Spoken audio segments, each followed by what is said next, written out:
Startup शुरू करने को लेकर आज लोगों में उत्साह है, लोगों में जोश है। आज नई जनरेशन चाहती है कि वो अपना स्टार्टअप शुरू करे, लेकिन कहीं ना कहीं उसे किस तरह से स्टेबल किया जाए, उसे किस तरह से परमानेंट सेटअप किया जाए, उसे इंटरनेशनली कैसे ग्रो करवाया जाएगा, उसे ग्लोबली कैसे लेकर जाए, ये आज भी कई सारे लोग हैं जो नहीं जानते।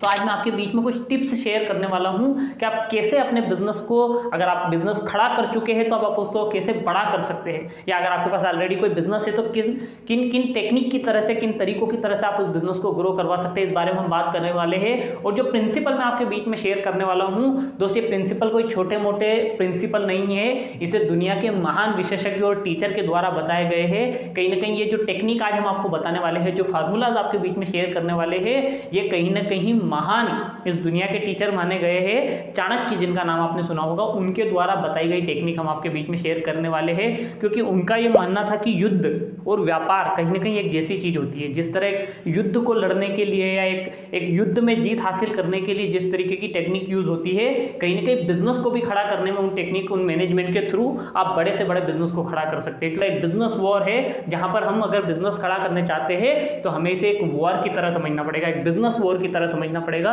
तो अगर आप एक बिजनेस के फाउंडर है, या आप किसी ऑर्गेनाइजेशन के सीईओ है या डायरेक्टर है, तो चाणक्य ने ये टेक्निक एक राजा के लिए कही थी, या एक बात एक राजा के लिए कही थी कि एक राजा में किस तरीके की एबिलिटीज, किस तरह के गुण, किस तरीके की चीजें होनी चाहिए। अगर आज हम राजा की बात करें तो किसी कंपनी का डायरेक्टर समझ लें हम, या सीईओ समझ लें, या किसी कंपनी का फाउंडर समझ लें, तो उनमें किस तरीके की चीजें होनी चाहिए। तो सबसे पहली चीज तो बौद्धिक शक्ति होनी चाहिए, क्योंकि ये बात हजारों लाखों साल से कही जा रही है कि बुद्धि सब बहुत पावरफुल चीज़ है जो इंसान को कहीं भी पहुंचा सकती है। तो सबसे पहली बात होती है बौद्धिक पावर की। एक as a leader, as a director, as a CEO आपके पास विजन होना चाहिए। आने वाले 10 सालों के अंदर आप इस कंपनी को कहाँ देखना चाहते हैं, आने वाले 10 सालों में आप किस तरह से टेक्नोलॉजी को एडॉप्ट करेंगे, किस तरह अपने डेवलपमेंट्स बढ़ाएंगे, किस तरह और इजी वे में आप अपनी कंपनी को प्रेजेंट कर सकते हैं। तो आपके पास सबसे बड़ी चीज़ होनी चाहिए बौद्धिक पावर, आगे का विजन होना चाहिए। जो दूसरी चीज़ होती है वो होती है जनशक्ति। ये चाणक्य ने कहा था राजा को जनशक्ति के ऊपर काम करना चाहिए। उस समय अगर जनशक्ति की बात करें तो प्रजा होती थी, सेना होती थी। आज अगर हम जनशक्ति की बात करें तो सबसे पहले तो आपकी कंपनी के अंदर जो लोग काम करते हैं वो, और दूसरा बाहरी, अगर आप बाहर की तरफ देखें तो आपके कस्टमर होंगे, आपके क्लाइंट्स होंगे, आपकी सेल्स टीम, मार्केटिंग टीम, जो लोग बाहर की तरफ काम कर रहे हैं, आपको दोनों जनशक्ति के ऊपर काम करना पड़ेगा। अगर आपकी जनशक्ति अच्छी है तो समझ लीजिए कि आप अपने व्यापार को ज़्यादा ग्लोबली बिल्ड कर पाएंगे, ज़्यादा बड़ा खड़ा कर सकते हैं। क्योंकि इन्हीं लोगों के ऊपर तो आपका बिजनेस डिपेंड करता है। आपके अंदर लोग ये तय करेंगे कि आपकी कंपनी कितना ग्रो करेगी, आपके बाहर के लोग तय करेंगे कि आपका प्रोडक्ट कितना ग्रो करेगा। इन दोनों चीज़ों के ऊपर आपको काम करना है, इन दोनों की आपको समझ होनी चाहिए कि अंदर आपकी सेना किस तरह से काम कर रही है, बाहर आपकी सेना किस तरह से काम कर रही है, कस्टमर रिलेशन आपका कैसा है, कस्टमर को आप कितना समझ पाए हैं, आपका प्रोडक्ट कस्टमर की किस तरह से हेल्प कर सकता है, ये सारी चीज़ें आपको समझनी है। और किसी भी बिजनेस में जो तीसरी सबसे बड़ी पावर होती है वो होती है फाइनेंशियली पावर। वित्तीय शक्ति कहा था चाणक्य ने अपने राजा के लिए, लेकिन यहाँ हम उसे फाइनेंशियली पावर कहेंगे।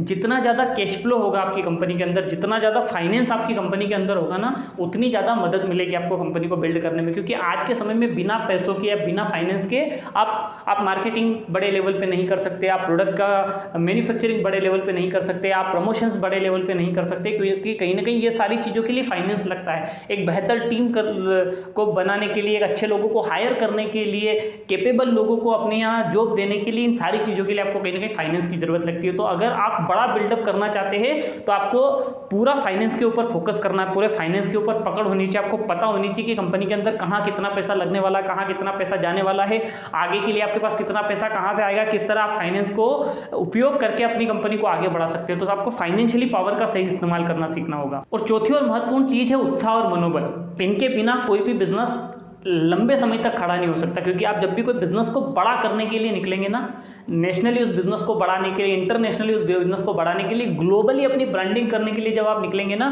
तो आपको कई सारे चैलेंजेस फेस करने पड़ेंगे, कई सारे उतार चढ़ाव आएंगे, कई बार आपको गिरना पड़ेगा आगे बढ़ने के लिए। तो ऐसे में आपको सिर्फ एक ही चीज़ सपोर्ट कर सकती है और वो है आपका उत्साह और मनोबल। ये दो चीज़ है जो आपको आगे की तरफ ले जा सकती है। क्योंकि एक चीज़ समझिए, अगर राजा का उत्साह कमजोर है ना तो सेना कभी भी उत्साहित नहीं रहेगी। ये कहा था चाणक्य ने। अपने उस समय के लिए। लेकिन आज अगर उसी चीज़ को आप समझे तो किसी कंपनी का डायरेक्टर हुआ या सीईओ हुआ, जब तक वो किसी चीज़ को लेकर एक्साइटेड नहीं है, अपने प्रोडक्ट को लेकर, अपने आइडियाज़ को लेकर, अपनी कंपनी को लेकर, अगर उसमें किसी प्रकार का उत्साह नहीं है ना, तो आपकी टीम बेहतर परफॉर्म कभी नहीं कर पाएगी। तो आपके अंदर उत्साह और मनोबल का होना जरूरी है। अगर ये चीज़ों के ऊपर आप काम करें ना, तो बिलीव मानिए कि आप अपने बिजनेस को खड़ा करने के बाद बड़ा कर सकते हो, उसे और बड़ा कर सकते हो, उसे और बड़ा कर सकते हैं इन टेक्निकों का यूज़ करके। और कई लोगों ने इनका इस्तेमाल किया है। ये प्रैक्टिकल टेक्निक्स है जो कई लोग अपनाकर अपने बिजनेस को आगे की तरफ बढ़ा रहे हैं। तो आज आपके पास भी मौका है, अगर आप इनका इस्तेमाल करें तो आप भी अपने बिजनेस को कहीं आगे ले जा सकते हैं। एक और चीज़ है कि अधिकांश लोग जब अपना बिजनेस शुरू करते हैं, स्टार्टअप कर चुके होते हैं अपने बिजनेस को, तो उनका कहीं ना कहीं अपने ऑफिस के अंदर कोई नियंत्रण नहीं होता। क्योंकि एक समय के बाद जब आपका बिजनेस बढ़ रहा होता है ना, तो आपको बहुत ज़्यादा नियंत्रण रखने की जरूरत होती है, बहुत सारी चीज़ों के ऊपर ध्यान रखने की जरूरत होती है। और कई लोग यही गलती करते हैं कि जब उनका बिजनेस तेज़ी से बढ़ने लगता है ना, तो कहीं ना कहीं उनका ध्यान सिर्फ प्रॉफिट पर हो जाता है, मार्जिन के ऊपर हो जाता है, इनकम के ऊपर हो जाता है, और बस वो उसे बढ़ने देते हैं, उनका नियंत्रण हट जाता है। तो आपको अपने ऑफिस के ऊपर नियंत्रण करना सीखना होगा। आपको पता होना चाहिए कि एडमिन में क्या चल रहा है, आपको पता होना चाहिए कि मैनेजमेंट टीम क्या चल रही है, आपको पता होना चाहिए कि सेल्स टीम क्या करने वाली है, आपको पता होना चाहिए कि मार्केटिंग टीम क्या कर रही है, आपको पता होना चाहिए कि किस तरीके से ऑफिस में चीज़ें ऑपरेट हो रही है, कस्टमर को प्रॉपर सर्विस मिल रही है या नहीं मिल रही है। तो आपको ये चीज़ें समझने की जरूरत है। अगर आपको ग्लोबली और लंबे समय तक बिजनेस खड़ा करना है ना, तो आपको अपने ऑफिस के अंदर कंट्रोल लेकर आना होगा। आपको चीज़ों के बारे में पता रखना होगा, आपको जानकारी इकट्ठी करनी होगी। और आज कहीं ना कहीं नए एंटरप्रेन्योर यही गलती करते हैं कि जब उनको थोड़ा सा ज़्यादा पैसा आने लगता है तो वो बाकी चीज़ें छोड़कर उन सारी चीज़ों में लग जाते हैं जो गैर जरूरी होती है उनको आगे बढ़ने के लिए। देखिए, चाणक्य ने अपने राजा के लिए एक बात कही थी कि राजा को अपना राजकोष और अपनी सेना को विश्वास पात्र लोगों के अधीन एक किलेबंद नगर में अपनी नज़रों के सामने रखना चाहिए। क्या कहा था राजा के लिए कि राजा को अपना राजकोष, मतलब जितना टैक्स या जितनी भी पैसा आता है राज्य के अंदर वो, और अपनी जो सेना है उसको विश्वास पात्र लोगों के अधीन एक किलेबंद नगर में अपनी नज़रों के सामने रखना चाहिए, ताकि उसका कंट्रोल रहे, राजा का उन चीज़ों के ऊपर क्या रहे, कंट्रोल रहे। तो अगर आज के समय में देखें तो आज भी आपको अगर बड़ा बिजनेस ग्लोबली करना है तो आपको यही करना है कि आपके कंपनी, आपके ऑर्गेनाइजेशन में होने वाली फंडिंग्स, पैसा, कैश फ्लो, इसको और आपके जो विश्वास पात्र लोग हैं उनको आपको एक ही स्थान पर रखना चाहिए अपने मुख्यालय में, ताकि आपकी निगरानी बनी रह सके कि आखिर में चल क्या रहा है, ताकि कोई भी गड़बड़ी